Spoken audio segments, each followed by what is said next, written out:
नन्ही सी बच्ची के तेज तेज रोने की आवाज़ें आ रही थी। पूरा हॉस्पिटल जैसे उस किलकारी में खुश हो। एक लंबा चौड़ा अच्छी कदकाठी का आदमी भागकर पहुंचता है और बेड पर लेटी हुई औरत का हाथ थाम लेता है और धीरे से कहता है, अनुपमा तुम ठीक हो? कहकर प्यार से उसका माथा चूम लेता है। अनुपमा धीरे से बोली, मैं ठीक हूँ, हमारी गुड़िया हुई है आलोक। तभी नर्स छोटी सी बच्ची ले उनकी गोद में दे देती है। आलोक की आंखें छलक जाती हैं और वो बहुत प्यार से अपनी बच्ची को निहारते हैं और फिर उसके माथे पर चूमते हैं। आप मेरे हिस्से का प्यार रिया को दे रहे हो। आलोक अनुपमा की बात पर मुस्कुराहट के साथ अपने आंसू पोंछ के बोले, आपको ऐसा लगता है अनुपमा? उसका हाथ थाम के, क्या मुझे मेरे पापा ने भी कभी ऐसा प्यार किया होगा जैसे आप रिया को कर रहे हैं? हाँ, अनुपमा, हर बेटी अपने पापा की परी होती है। तुम्हें याद है जब तुम्हारी प्रेगनेंसी का पता चला था तो मैं कितना खुश था। पापा बनने की बात से ही मैं खुश था और हमने तभी सोचा था बेटा हुआ तो राहुल और बेटी हुई तो रिया। तुम्हारा नाम तुम्हारे पापा ने दिया है तुम्हें, तो क्या वो तुम्हारे पापा का प्यार नहीं? अनुपमा मायूसी से बोली, लेकिन आलोक बीच में ही बोला, लेकिन कुछ भी नहीं अनुपमा। माँ का प्यार तो सब जानते हैं पर पिता का नहीं। या यूं कहें कि लड़की का प्यार सबको दिखता है, लड़के का नहीं। नन्ही सी बच्ची को देखो, रिया मम्मा तो पापा को प्यार नहीं करने दे रही आपको। सी इज सो जेलस। अनुपमा ये सुन मुस्कुरा देती है और दोनों मिलकर अपने पहले बच्चे को जी भर के प्यार करने लगते हैं। दोनों खुशी खुशी घर पहुंच जाते हैं जहां पूरा परिवार होता है। बेटा होता तो बढ़िया था, चलो अगली बार का मौका है, एक औरत मुंह बना के बोली। आलोक गुस्से से बोला, किसी ने कुछ भी कहा मेरी बेटी के लिए तो मुझसे बुरा कोई नहीं होगा। भाभी, आपके दो बेटे हैं ना, तो आप खुश रहो अपने बेटे के साथ। मेरी बेटी के लिए कोई कुछ नहीं बोलेगा। बेटा क्यों बुरा मानते हो? वो तो बस मैं ऐसे ही बोल रही थी।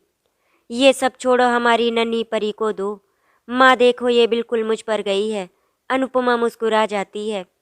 सब खुश होते हुए और बच्ची के साथ खेलने लगते हैं।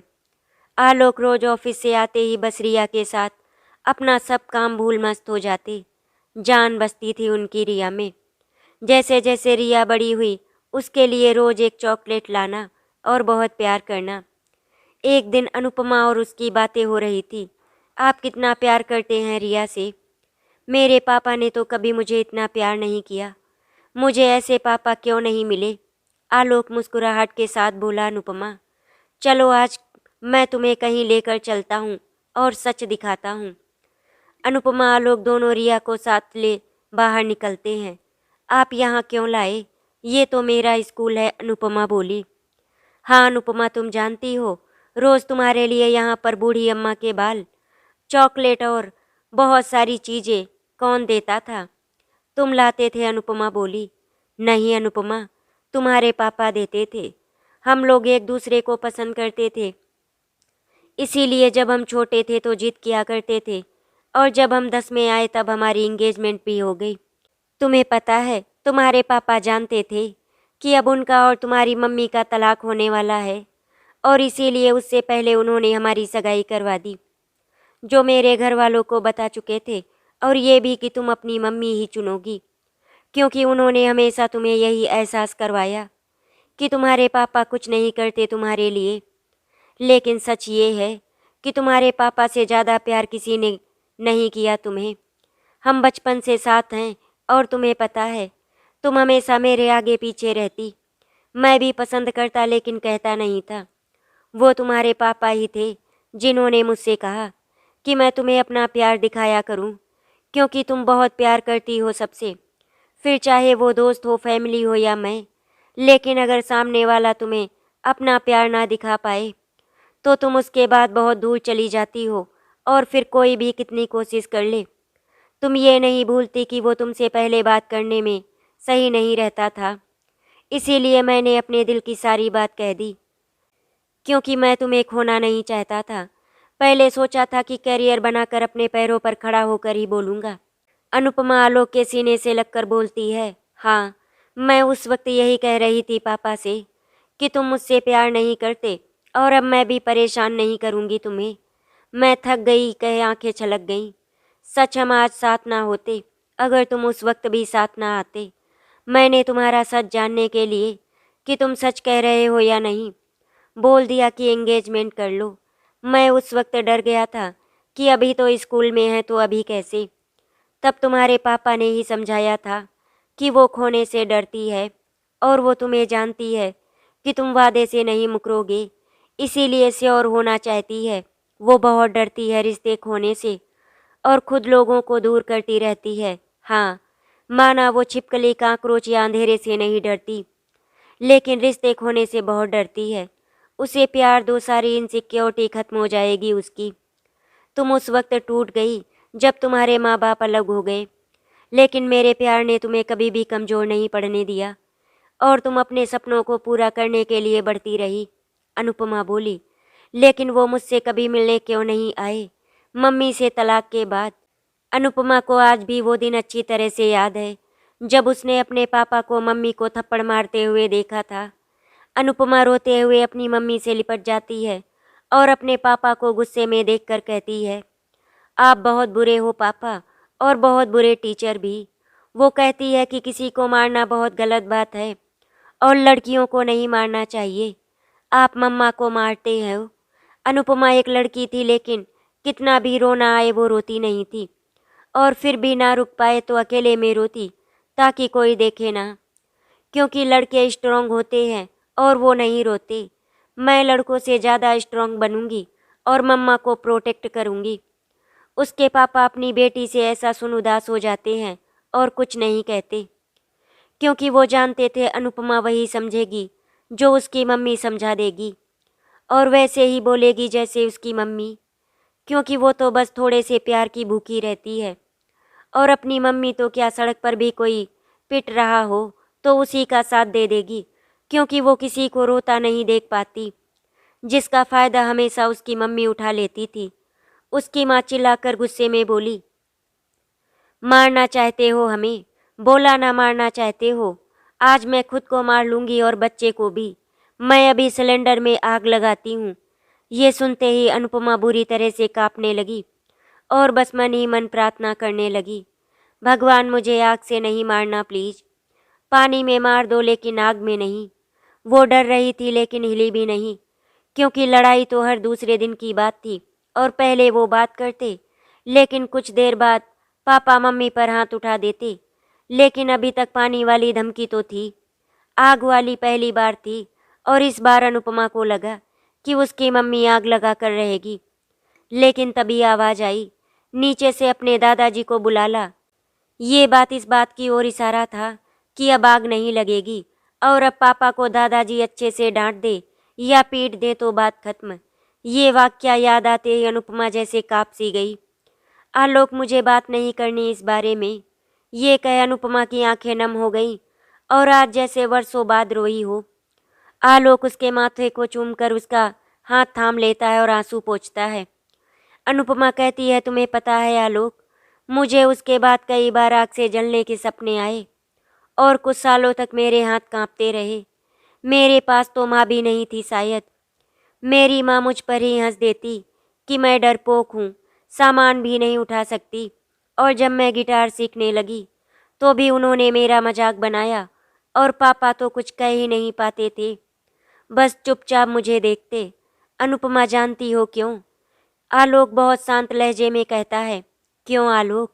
अनुपमा उदासी भरी आंखों से आलोक के कंधे पर सर रखकर पूछती है।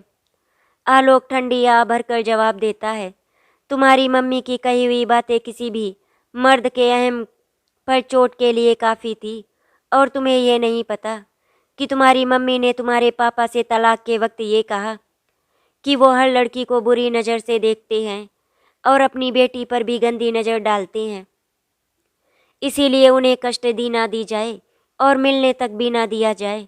आलोक आगे कहता है, तुम्हारे मम्मी पापा का तलाक कब हुआ? जब तुम 16 साल की यानी 10वीं खत्म कर चुकी थी, और मैं तुम्हें पहले ही प्रपोज कर चुका था। तुम्हें याद है कि तुम्हारे पापा ही तुम्हें छोड़ने आते थे, क्योंकि तुम गुस्सा हो सकती हो लेकिन बात करना बंद नहीं करती, और नफरत नहीं कर सकती किसी से भी। तुम सबको मौका देती हो कि वो अपनी गलती समझ जाए। तुम्हारे पापा जब छोड़ने आए तो उन्होंने मुझे तुमसे बात करते और क्लास में साथ जाते देखा। जब लेने आए तो वो गुस्सा दिखा, मुझे अपने साथ बात के लिए ले गए और तुम्हें लगा कि तुम मुझसे बात करके खुश हो इसीलिए वो ले गए थे। तुम्हें पता है उन्होंने क्या कहा? आलोक मुस्कुराहट के साथ बोला। क्या? अनुपमा आंखों में चमक के साथ बोली।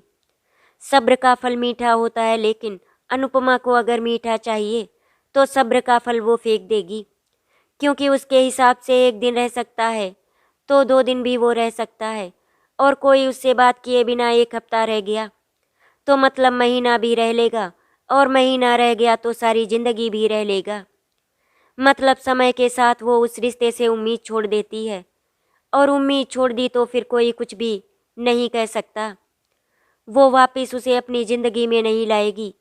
बेटा, मैं जानता हूँ मैं क्या कह रहा हूँ, लेकिन वक्त ही ऐसा है। वो तुम्हें चाहती है, और अगर तुम भी उसे चाहते हो तो उसे जल्द बोल दो या दूर हो जाओ। मैं अपनी बच्ची को कुछ नहीं दे पाया, कम से कम उसे उसका प्यार तो दे दूँ। जानता हूँ एक बाप को ये नहीं कहना चाहिए, लेकिन बेटा जल्दी ही मैं और उसकी मम्मी अलग हो जाएंगे। वो खुद को मजबूत दिखाती है, लेकिन वो टूट जाएगी, उसे संभाल लेना, क्योंकि मैं नहीं कर पाऊँगा। पता नहीं उसे देख भी पाऊँगा या नहीं। ऐसा बोलते हुए तुम्हारे पापा की आंखें भर जाती थी, और वो आलोक का हाथ पकड़कर उसे उम्मीद से देखते हैं। अनुपमा ये सब सुन रुआसी हो चली और आलोक से लिपट कर रो पड़ी। तभी फ़ोन बजा। फ़ोन घर से था और रिया भी घर में अपने मम्मी पापा को ढूंढ रही थी और पापा पा बोलने लगी थी। आलोक ने अनुपमा की ठोड़ी को उठाया और उसे प्यार से देखते हुए माथे पर किस किया, और चेहरे पर देख अजीब से एक्सप्रेशन बना के कहने लगी, छी, ये तो तुम्हारी नाक बहकर मुंह में जाने लगी। ये सुन अनुपमा थोड़ा चिढ़ी, थोड़ा गुस्सा और थोड़ी हंसी के एक्सप्रेशन के साथ देख मुक्के मारते हुए कहने लगी। आलोक और फिर हैंकी निकाल कर नाक साफ की और उसे देख हंसने लगी। तुम भी ना कुछ भी कहते हो। अनुपमा सफाई पसंद करने वाली इंसान थी और इन बातों से खींच सी जाती थी। जब अनुपमा रोती तो उसकी नाक बहने लगती और आलोक यही मजाक करने लगता, और वो चुप हो फिर उसे मिक्स्ड एक्सप्रेशन देती, जो आलोक को काफ़ी पसंद था। उस वक्त वो काफ़ी क्यूट लगती और नकली गुस्सा दिखा के हल्के से मुक्का कंधे पर मारने लगती और फिर हंस देती। दोनों कार में बैठ जाते हैं। आलोक कहता है, रिया के होने के बाद से तुम अपने पापा और मम्मी के रिश्ते को लेकर ही सोच रही हो। मैं जानता हूँ कि तुम्हारे मन में क्या चल रहा है। तुम खुल के कहोगी तो मुझे अच्छा लगेगा। अनुपमा प्यार से आलोक की आंखों में देखती है और फिर कंधे पर सिर रख आंखें बंद कर लेती है। आलोक तो अनुपमा की आंखों से ही सब समझ जाता था। वो कहने लगा, देखो अनुपमा, मैं जानता हूँ कि तुम डरती हो कि कहीं हम भी तुम्हारे पेरेंट्स की तरह ना हो जाएं, लेकिन हम हैं, एक दूसरे के साथ, एक दूसरे के लिए। इसीलिए तुम बस खुश रहो और कोई टेंशन मत लो। उसी तरह अनुपमा आलोक के कंधे पर लेटी रही और आलोक ड्राइव करता रहा। फिर अनुपमा ने आंखें खोली और वैसे ही लेटे हुए धीरे से बोली, वादा करो कि कभी हम लड़े भी तो अपनी बच्ची के सामने कभी एक शब्द भी नहीं बोलेंगे। एक दूसरे को और लड़ना भी हुआ तो अलग जाकर एक साउंड प्रूफ कमरे में, और कभी भी एक दूसरे से एक दिन से ज़्यादा नाराज़ नहीं होंगे, और अगर हो भी गए तो जल्दी एक दूसरे को मना लेंगे। तब तक वो घर पहुंच गए और आलोक ने कार साइड में रोक ली और अनुपमा को देख के बोला, हाँ बिल्कुल वादा है मेरा। हम हैं और हमें कोई दूर नहीं कर सकता। हम कभी भी रिया के सामने नहीं लड़ेंगे और एक दूसरे को कभी गलत भी नहीं बोलेंगे, और कभी भी एक दूसरे पर ना हाथ उठाएंगे ना उंगली। वैसे फिर तो हमें रिया को हर पार्टी में ले जाने से बचना होगा। अनुपमा कंफ्यूज हो आलोक को देखते हुए बोली, वो क्यों? आलोक बाहर निकलकर थोड़ा दूर होते हुए, क्योंकि तुम मेरी गर्लफ्रेंड से भूतनी, चंडाल, चुड़ैल ये सब भी तो बोलोगी, और हंसते हुए भागने लगता है। आलोक यूं? अनुपमा ये कह बाहर निकल उसके पीछे पीछे दौड़ी और यूं ही थोड़ी देर भागते भागते आलोक को पकड़ लिया और फिर उसे गिराकर उसके पेट पर बैठ गई और मुक्के मारने लगी। गर्लफ्रेंड्स बनाओगे? आलोक हंसने लगा। अभी कौन कह रहा था कि हमें रिया के सामने लड़ना नहीं है, तो ये क्या हो रहा है? अनुपमा हंस दी और उठने लगी। आलोक ने उसे अपने ऊपर खींच लिया और रोमांटिक होते हुए बोला, अब इतना पीटा थोड़ा प्यार तो बनता है। अनुपमा बोली, वैसे रिया रोने लगी थी, हम इसीलिए आए थे। आप भूल गए मिस्टर। अब तक तो चुप हो गई होगी, वरना गार्डन में ही तो होती। वैसे मैंने माँ को उसे चुप कराते ले जाते देखा था जैसे ही हमारी कार आई थी। अब टॉपिक चेंज मत करो और एक किस दे दो ना। आलोक मासूमियत से बोला। आज मासूमियत से काम नहीं चलेगा, चलो रिया के पास।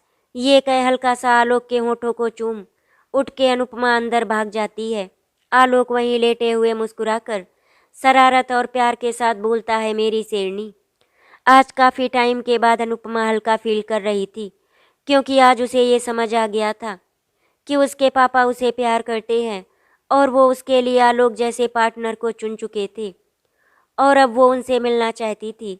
रिया 1 साल की होने को आई थी, लेकिन अभी भी अनुपमा के पापा उससे नहीं मिल पाए थे, क्योंकि अनुपमा ने अपने माँ बाप दोनों को ही शादी में आने से मना कर दिया था, क्योंकि वो दोनों से ही गुस्सा रहती कि जब प्यार नहीं था तो साथ क्यों रहे, बच्चे क्यों किए। क्यों माँ बाप नहीं सोचते कि उनकी लड़ाई बच्चों को तोड़ रही है और वो कैसा महसूस कर रहे हैं। उनसे उनका बचपन छिन रहा है। अनुपमा का कन्यादान उसके अंकल आंटी ने किया था, जिनका अनुपमा से कोई खून का रिश्ता भी नहीं था, लेकिन वो बहुत प्यारे कपल थे और अनुपमा से किसी दूर के रिश्तेदार की पार्टी में मिले थे। लेकिन उनका प्यार देख अनुपमा उनसे मिलने लगी और एक नाता सा बन गया। वैसे अनुपमा की शादी में ऐसे मुंह बोले नातों की कमी नहीं थी, जहां अनुपमा को प्यार से साथ रहने वाले या ऐसे लोग मिलते जिनसे उसे अच्छा लगे, वो उनसे नाता जोड़ लेती। कोई मामा, कोई चाचा, तो किसी को फूफा बना लेती। नन्हे नन्हे हाथों को बड़े से हाथों ने अपने अधर लिया हुआ था और दो आंखें बस प्यार उन नन्ही हथेली की लकीरों को देख रही थी। तभी आलोक वहां आ गया और दूर से अनुपमा को देखने लगा। अनुपमा रिया के हाथों को थामे लकीरों को देख रही थी और फिर उसे चूमकर उन नन्हे हाथों को माथे पर लगा लिया। ये क्या कर रही थी? आलोक बोला। अनुपमा ने रिया को बेड पर सुला दिया और फिर कहा, पापा अक्सर मेरी लकीरें देख हाथों को चूमते थे और कहते थे, बिटिया नसीब से मिलती है और इन लकीरों में जो भी हो, अच्छा हो तो तुम उसे सहेज पाओ और बुरा हो तो सही तरह से उसका सामना कर पाओ। उठ के सबसे पहले लकीरें देख यही मांगना और फिर इन्हें चूम कर सिर पर लगा लेना, और जब तुम्हारे बच्चे हों तो उन्हें भी अपने पापा की ये बात ज़रूर सिखाना। फिर मैं कहती, आप ही कहना, जो भी कहना हो, आप मेरे पास हमेशा होगे। तब वो कहते, बेटा वक्त का कुछ पता नहीं होता, कब क्या रुख ले ले। ये कह अनुपमा की आंखें भर आई, लेकिन उसने खुद को संभाल लिया। तभी नीचे से आवाज़ आई, ये आलोक के पापा नारायण जी थे। बेटा कहाँ हो सब? अनुपमा रिया और आलोक को ले नीचे उतरी और नारायण जी के पैर छू लिए। नारायण जी ने बड़े प्यार से उसे ऊपर किया और प्यार से सिर पर हाथ फेर कर माथा चूम लिया। मेरी प्यारी बच्ची। नारायण जी बहुत सुलझे और समझदार इंसान थे और अपनी बेटी को जैसे सिर पर हाथ फेर माथा चूम कर प्यार देते, वैसे अपनी दोनों बहुओं को भी और बेटों को भी हमेशा कसकर गले मिलते। काफ़ी मजा किया और अपनी पत्नी से बहुत प्यार करने वाले बहुत ही सज्जन इंसान थे। समाज में बच्चा, बूढ़ा, जवान, हर कोई उनके साथ घुल मिल जाता और यही संस्कार उनके बच्चों में भी थे। नारायण जी हंसते हुए मजे लेते हुए बोले, अरे सुनती हो, मैं सबके लिए नाश्ता लाया हूँ। बस आपका पसंदीदा डोसा ही नहीं मिल पाया। अब क्या कर सकते हैं? सब कहने लगे बुजुर्ग औरत को डोसा नहीं खाना चाहिए, खिचड़ी खाए बस। आलोक की माँ बुरी तरह से चिढ़कर और झूठ मूठ का गुस्सा दिखा के बोली, आप तो जैसे अभी भी जवान हैं। ठीक है, तो आज से आपकी पसंद की पाव भाजी बंद। नारायण जी उनके गालों पर चुटकी लेकर बोले, आप तो बुरा मान गई। बस 200 साल की तो हुई हैं। सब बच्चे हंस दिए और वो भी हंस दी और बोली, बच्चों इनका तो रोज का है, नाश्ता करो सब वरना ऑफिस को देर हो जाएगी। सबके पसंद का नाश्ता आया था, डोसा, पाव भाजी, ढोकला, जलेबी, छोले भटूरे, और सब ने चाव से नाश्ता किया और काम के लिए निकल गए। अनुपमा एक एडवोकेट थी और फैमिली केसेस को सॉल्व करती थी। वो रिया को दादा दादी के पास छोड़ अपने काम के लिए कोर्ट निकल गई।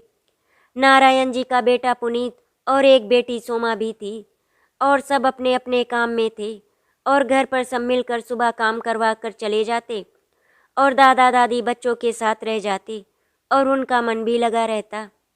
अनुपमा अपने कैबिन में पहुंची जहां एक कपल बैठा हुआ था और आपस में झगड़ रहा था।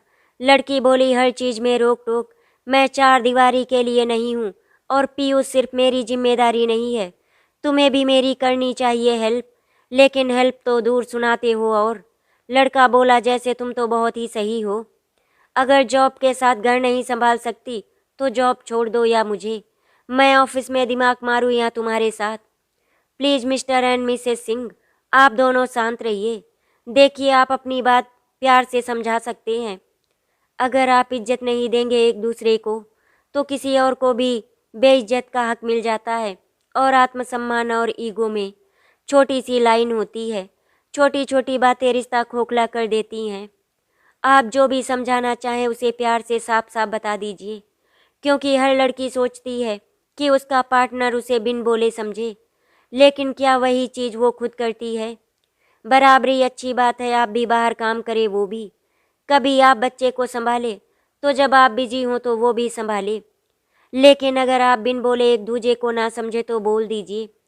कितनी मूवी में दिखाते हैं कि आदमी अपने प्यार को साबित करने के लिए गुंडों से लड़ता है और बहुत कुछ करता है, लेकिन रियल लाइफ में सब यही सोचते हैं कि आदमी है तो वो और लड़कियों पर फिसलेगा ही, लेकिन इज्जत उसी आदमी की कर पाती है औरत, जो एक के लिए इतना पागल हो कि और कितनी भी खूबसूरत आ जाए उसे फ़र्क ना पड़े। इसीलिए ही कहा जाता है औरत की इज्जत, क्योंकि आदमी की इज्जत करने के लिए उनका वन वुमन मैन होना बहुत ज़रूरी है, जो हर किसी के बस में नहीं होता। आपका बेटा आपके अलग होने से आप दोनों से ही नफरत करेगा, क्योंकि बच्चा माँ बाप दोनों चाहता है और बड़ा हो उसे यही लगेगा कि जब आप दोनों को साथ नहीं रहना था तो क्या ज़रूरत थी बच्चा करने की। आप कोशिश कीजिए, 6 महीने साथ रहने का मौका है और अगर आप नहीं रह पाए तब आगे की कार्रवाई होगी। दोनों शांत हो जाते हैं और हम कोशिश करेंगे कि वहाँ से निकल जाते हैं। अनुपमा अपने कैबिन में बैठी होती है कि उसका फ़ोन बज उठता है। ये फ़ोन था आलोक का। हेलो, बड़ी जल्दी याद आ गई आपको, अनुपमा बहुत खुशी से कहती है। आलोक घबराई सी आवाज़ में बोला, हेलो, वो अनुपमा, क्या हुआ आलोक, बोलो ना, सब ठीक है? और आलोक का जवाब सुने बिना अपनी फाइल सेट करने लगती है और कैबिन से बाहर निकल लॉक करती है, क्योंकि आलोक टेंशन में है, उसे ये महसूस हो जाता है। वो अपना पर्स ले और फ़ोन कान से लगाए। मैं ऑफिस आती हूँ तुम्हारे, तुम टेंशन मत लो, आलोक हिचक के साथ बोलता है। ऑफिस नहीं, हॉस्पिटल। अनुपमा ये सुन लड़खड़ा जाती है, फिर खुद को संभाल कर घबराते हुए कहती है, तुम ठीक हो, क्या हुआ? आलोक बोला, पापा हॉस्पिटल में है। ये सुन अनुपमा के हाथ से फ़ोन छूट जाता है और वो खुद ज़मीन पर धम्म से गिर जाती है। फ़ोन से लगातार आवाज़ें आती रहती हैं, अनुपमा अनुपमा, लेकिन अनुपमा के आंसू नहीं थमते और वो खुद को संभाल फ़ोन उठा कर कहती है, पापा को कुछ नहीं होगा आलोक, वो मेरे ससुर ही नहीं मेरी दुनिया है। मेरे पापा हैं, उन्होंने मुझे तुमसे भी ज़्यादा प्यार दिया है। नहीं, उन्हें कुछ नहीं होगा, मैं आती हूँ। आलोक खामोश था और फ़ोन रख बस हॉस्पिटल का नाम भेज देता है। अनुपमा वहाँ से भागी भागी निकलती है और दौड़ के टैक्सी का पूछती है, क्योंकि उसकी कार पंचर हो गई थी। मैडम, आज स्ट्राइक है, कोई टैक्सी नहीं मिलेगी। अनुपमा वहाँ से फ़ोन में नेविगेशन ऑन कर पैदल ही भागने लगती है और अचानक उसकी सैंडल टूट जाती है। अनुपमा सैंडल वहीं फेंक कर नंगे पैर ही भागने लगती है। बहुत बार कार से टकराते टकराते बचती है। वहाँ से हॉस्पिटल 4 किलोमीटर दूर था और अनुपमा अंधाधुंध चल रही थी और आखिरकार लाल आंखों, पैरों की बुरी हालत के साथ हॉस्पिटल पहुँच जाती है और दूर ही उसे आलोक दिखता है। आलोक बोला, अनुपमा, ये क्या हाल कर दिया तुमने अपना? तुम कार से क्यों नहीं आई? जब मैं बाहर निकली तो कार पंक्चर थी और टाइम नहीं था तो टैक्सी का सोचा, लेकिन वो भी नहीं मिली। ये सब छोड़ो, पापा कहाँ हैं? पापा वो ठीक तो है ना? पापा को क्या हुआ? तभी पीछे से नारायण जी दिख जाते हैं और अनुपमा उन्हें देख खुश हो जाती है और गले से लिपट जाती है। पापा आप ठीक हो? पापा मैं तो बहुत डर गई थी, आप नहीं जानते आपको कुछ हो जाता तो मैं नहीं जी पाती। 1 मिनट फिर तुमने ये क्यों कहा कि पापा हॉस्पिटल में हैं? तुम्हारे मतलब मेरे पापा से था? मुझे लगा कि ये कह अनुपमा चुप हो गई और बेंच पर जाकर बैठ गई। नारायण जी सिर पर हाथ रख देते हैं और कहते हैं, बेटा मुझे खुशी है कि तुझे मेरी कितनी परवाह है और तू कैसी भागी दौड़ी आ गई। लेकिन बेटा तेरे पापा ने भी बहुत प्यार किया है तुझे। अपने रिश्तों से मुंह मत मोड़, सबको माफ़ कर दे। अनुपमा आँख उठाकर गम आँखों से ऊपर देखती है। नारायण जी आगे कहते हैं, माँ बाप अपने बच्चों के लिए कुछ तो करता ही है, और ये जो तू अपने ससुराल में अपने ससुर को पिता से भी बड़ा दर्जा देती है, तो वो अपने पिता की वजह से ही। अपनी सास को माँ से बढ़कर सम्मान देती है, तो वो अपनी माँ की बेरुखी की वजह से। पति को प्यार, अपने बच्चों को दुलार। बेटा तू ये सब नहीं कर पाती दिल से, अगर तुझे रिश्तों की अहमियत ना समझ आती। बेटा आजकल रिश्तों की अहमियत कोई नहीं समझता, प्यार की कीमत कोई नहीं समझता, और जो समझते हैं वो बहुत कुछ खोकर ही समझते हैं। जो तूने बचपन में वो सब ना सहा होता तो क्या आज रिश्तों को गहराई से निभा पाती? बीती बातें भूल जा और अब सब खुश रहेंगे। अनुपमा नम आँखों से सिर उठा उन्हें देख गले लग जाती है, और फिर आईसीयू का गेट खुलता है और डॉक्टर साहब बाहर आते हैं। डॉक्टर कैसे हैं मिस्टर शर्मा? नारायण जी कहते हैं, जी खतरे से बाहर हैं, उन्हें माइनर हार्ट अटैक आया था, थोड़ी देर में होश आ जाएगा। अनुपमा उनके होश में आने पर अंदर जाती है। मिस्टर शर्मा आंखें खोलते हैं। देखा अनुपमा बेटा, ऐसा कह वो हाथ जोड़ लेते हैं। अनुपमा नम आँखों से हाथ थाम लेती है और नामे सिर हिला उनके सीने पर सर रख लेती है और कुछ देर ऐसे ही रहती है, और शर्मा जी उसके सिर पर धीरे धीरे हाथ फेरने लगते हैं। अनुपमा फिर सीधी बैठ हाथ थाम लेती है और कहती है, पापा मैं आपसे कब दूर होती चली गई पता ही नहीं चला। मैंने ये नहीं देखा कि आप जहाँ भी जाते मेरे लिए गिफ्ट, खिलौने और बहुत कुछ लाते। मुझे चॉकलेट खिलाते, स्कूल से लेने छोड़ने आते, मेरी परवाह चुपके से करते और रात को उठकर देखने भी आते कि मैं सही से सोई या नहीं। लेकिन मैं मम्मी की बातों में आ गई और आपसे दूर हो गई। बस देखा तो आपका मम्मी के साथ का रूखापन। मैंने ये नहीं समझा कि गलती एक औरत की भी हो सकती है। मुझे हमेशा आप ही गलत लगे। सॉरी पापा, I am really sorry. Love you पापा। पर मुझे खुशी है बेटा कि नारायण तुझे बाप का प्यार देता है। जो दुलार मैं ना दे सका वो दुलार तुझे तेरी ससुराल में मिला। अगर थोड़ा दुख जीवन भर की खुशी ले आए तो कोई दिक्कत वाली बात नहीं, अंत भला तो सब भला। आशा करती हूँ आपको हमारी कहानी अच्छी लगी होगी। अगर आपको हमारी कहानी अच्छी लगी तो वीडियो को लाइक एंड शेयर करें, चैनल को सब्सक्राइब करें। वीडियो देखने के लिए आपका धन्यवाद।